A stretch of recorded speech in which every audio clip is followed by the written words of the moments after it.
Amici del canale Casa Mia Mani Mie, vorrei condividere con voi questo piccolo lavoro non è di muratura ma di pavimentazione. Devo gettare una parte che è rimasta da finire del pavimento del mio garage. Cosa ho fatto? A parte aver tolto la terra, quindi aver fatto una preparazione, togliendo la terra, sono sceso a circa 15-17 centimetri di profondità per avere un massetto in cemento dove poi un domani si può comunque fare un pavimento sopra. Che cosa ho fatto? Ho tolto la terra, ho squadrato in modo da avere sempre un portamento quantomeno lineare, ho preso dei fogli di rete elettrosaldata filo 6, di cui ho steso già il primo pezzo, come potete vedere dalle immagini, di questa rete elettrosaldata, appoggiandola su dei pezzi di blocchi, pezzi di mattoni, per far sì che non stia appoggiata sul terreno, intendo la rete elettrosaldata. Per quale ragione? Per la sola ragione che il cemento deve andare sotto, quindi una parte di cemento, una volta che inizio a gettare questo cemento, il cemento una parte va sotto e la rete resta a 3/4 comunque della gettata, per renderlo comunque solido e che non si spacchi. Comunque è un sistema che si adotta sempre nelle gettate. A questo punto posiziono l'ultimo pezzettino di rete che mancava, perché i fogli di rete sono da 3 metri per 2 e quindi devo tagliare un pezzettino per completare il pezzo in fondo. A questo punto non mi resta che legare un foglio di rete con l'altro in modo da avere la solidità dei blocchi di rete tutto un pezzo. A questo punto poi mi resta che mettere, come ho fatto nel primo pezzo, i blocchi dei pezzi di blocco sotto per sollevarlo da terra. Le legature sono importanti perché non si separi un foglio di rete dall'altra continuazione del pezzo che ho messo in aggiunta.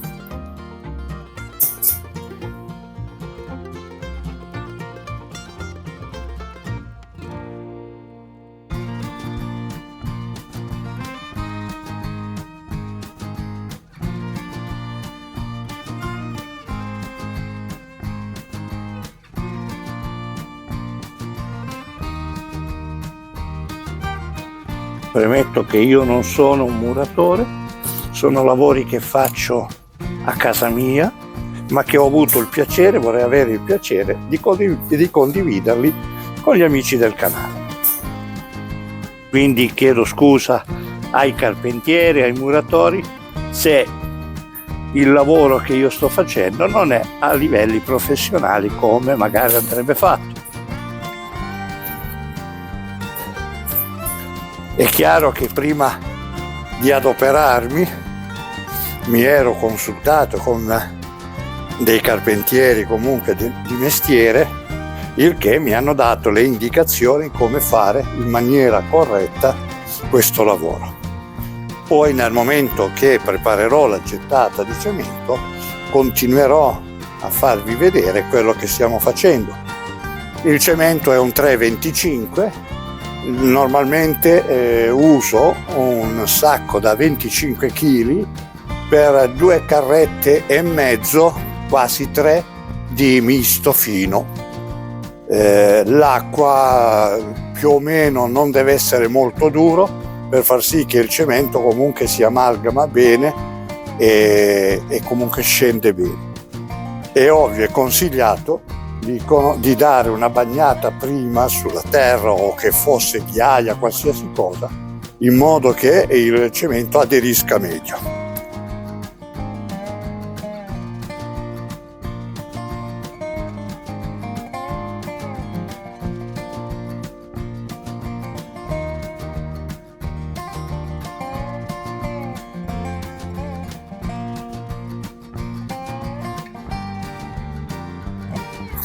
Il fil di ferro che uso è il fil di ferro che troverete comunque, nei magazzini dove vendono materiale per l'edilizia.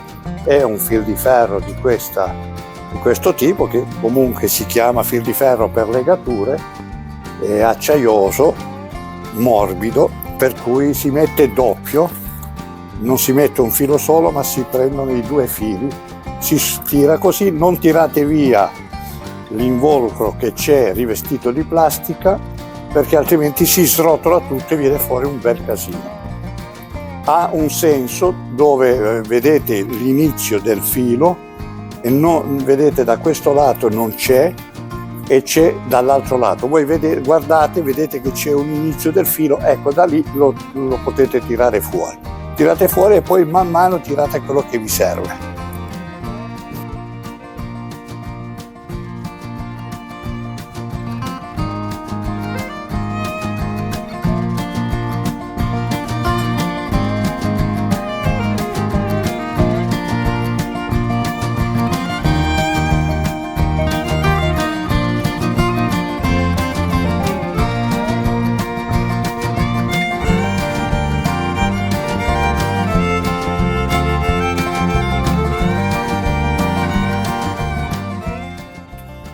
Bene, amici del canale, ho completato quello che è la preparazione per poter gettare. Adesso ho messo l'acqua nella betoniera, all'incirca saranno più di 20 litri. Per regola dicono che bisogna comunque prima di mettere il sacco di cemento, mettere alcune palate, più o meno una decina di palate di misto o sabbia, se uno usa la sabbia, perché mettere subito il cemento non va bene. E una volta messo la prima carriola, se andiamo a vedere, di misto, allora rovescio dentro il sacco di cemento e poi completo con l'aggiunta del misto sino ad arrivare alla quantità necessaria dell'impasto.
Amici di Casa Mia e Mani Mie, ho completato l'opera.